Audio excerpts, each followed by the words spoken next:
Hi guys! Magandang buhay! So it's me again, your CC Labs, and for this video, tuturuan ko kayo kung paano gumawa ng Star Apple or Kaimito Shake. Alam nyo ba na ang Kaimito ay marami ding health benefits na naibibigay sa ating katawan. So guys, lately napanood ko sa Pinoy MD na ito pala ay napakasustansyang prutas. So guys, panoorin nyo.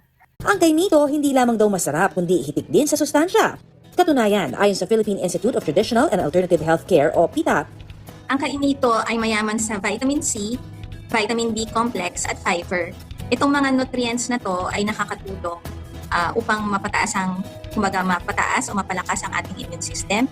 At ang fiber naman nakakatulong ito para sa constipation, maiwasan na ang pagkakaroon ng diabetes, and certain cancers. Alam naman natin na kapag bagong pitas ay talagang masustansya dahil wala pa nga siyang added ingredients. Pero ngayon, tuturuan ko kayo kung paano iserve sa ating lamesa para magustuhan ng lahat sa kakaibang paraan.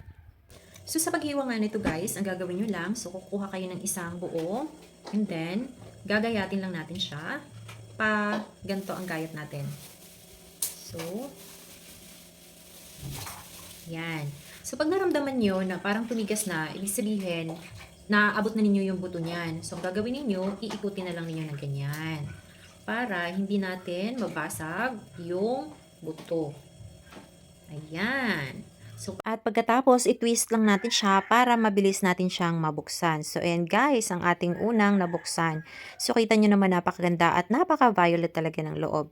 So, ito naman yung ating pangalawa. Kita nyo naman, may katas pa talaga siya. So, kapag hinog na hinog nga ang nakuha ninyo guys, ganyan yung makikita nyo, talagang makatas. At ito na nga guys, ang aking nabuksan. So, bali, 4 piraso ang nagawa ko dyan na hiniwa-hiwa ko. So, itong lahat na ito ang gagamitan natin.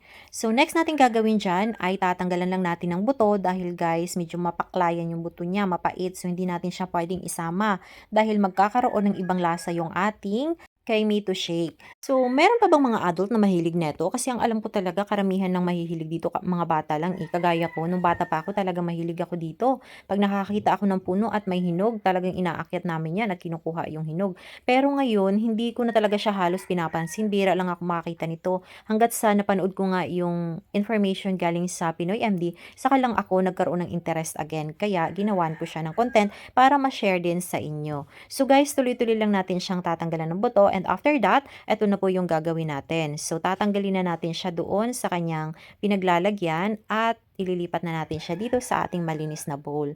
So guys, dapat talaga ay makuha natin siya ng buo. So yung medyo malambot lang yung tatanggalin natin. Syempre yung medyo matigas, hindi na natin siyang pipilitin na kukunin kasi medyo kakaiba na yung lasa niyan. So guys, pag natikman nyo nga itong ating Kaimito Shake, pag ginawa nyo ito sa bahay nyo, talagang magugustuhan nyo na ulit itong Star Apple. Meron pa nga din po pala akong isang bagay na i-share sa inyo dahil alam nyo ba na itong Kaimito or Star Apple ay maganda din para sa mga nakakaranas ng diarrhea. So guys, itong Star Apple ay pampatigas ito siya ng poop. So, after nga yan guys, ito na ang ginawa natin. So, tatanggalin lang natin yung bandang gitna ng Star Apple. Ayan, dahil medyo makunat yan, dahil maugat-ugat yan. Kaya, hindi na natin yan siya isasama para mas maganda at smooth yung ating gagawin na shake. Pagkatapos nga yan, ay ililipat na natin siya doon sa lagayan at i-ready na natin siya para ma-blend na natin sila. So, ilagay lang natin lahat doon sa lagayan niya. And next, lalagyan lang natin ng evaporated milk. So, kayo na lang kung anong brand ang gusto nyo para dyan. Kalahati lang guys yung ilalagay natin. Huwag natin iuubos lahat. And then, next is yung sugar. So, kayo guys, kung anong gusto nyong sugar, pero lalagyan lang natin siya ng 2 kutsarang sugar. Pwedeng white, pwedeng brown. Pagkatapos naman, lalagyan natin siya ng ice cube. Then, dadagdagan natin ng kunting water. So, kunti lang guys ha, at tatakpan na natin siya. And then, i-prepare na natin pagkatapos nyan yung ating blender.